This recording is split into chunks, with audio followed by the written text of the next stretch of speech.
MHTCETच्या परीक्षेतही गैरप्रकार झाल्याचा गंभीर आरोप काँग्रेसकडून करण्यात आलाय।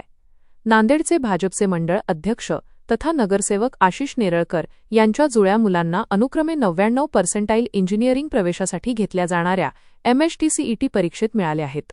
मात्र त्यांना 12वीमध्ये PCM ग्रुपमध्ये केवळ 56% आणि 51% होते, तर JEE परीक्षेत 51% आणि 28% गुण मिळाले होते। पण MHTCET परीक्षेमध्ये त्यांना 99% मिळाले। गुणांमधील या तफावतीमुळे काँग्रेसने परीक्षेत गैरव्यवहार झाल्याचा आरोप काँग्रेसने केलाय।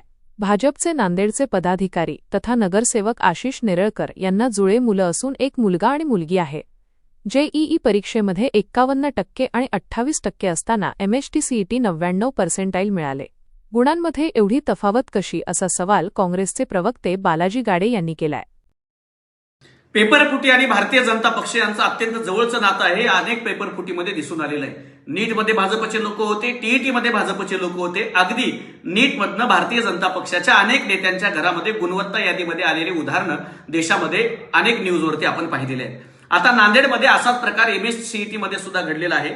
नांदेडचे भारतीय जनता पक्षाचे नगरसेवक आशिष नेरळकर यांचा मुलगा आणि मुलीला अनुक्रमे 12वीला मार्क 56%, 51% असे मार्क आहेत PCM ग्रुपमध्ये, आणि JEEच्या परीक्षेमध्ये 51% आणि 28% त्यांना मार्क आले।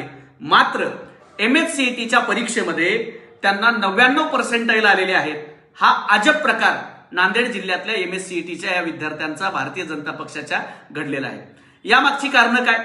यांना पेपर कुठून मिळाला? एकीकडे गुणवत्ता दिसत नाहीये आणि दुसरीकडे मात्र 99% येतंय।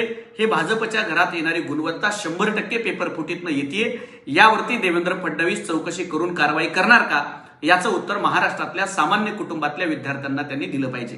कारण या देशातल्या गरिबांची लेकरं ही अत्यंत सामान्यपणे अभ्यास करून, मेहनत करून आपल्या भविष्यासाठी लढत आहेत, आणि दुसरीकडे भाजपचे लोक मात्र त्यांचं भविष्य पेपर फुटीतून चोरत आहेत।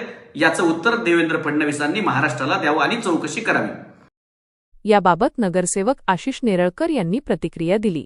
माझ्या मुलांचा फोकस हा पूर्ण MHTCET परीक्षेवर होता।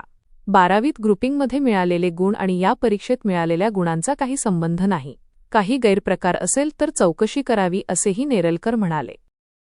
कसं आहे की आता पेपर आधी मिळाला असता तर आम्ही 1 नंबरात आलो असतो ना।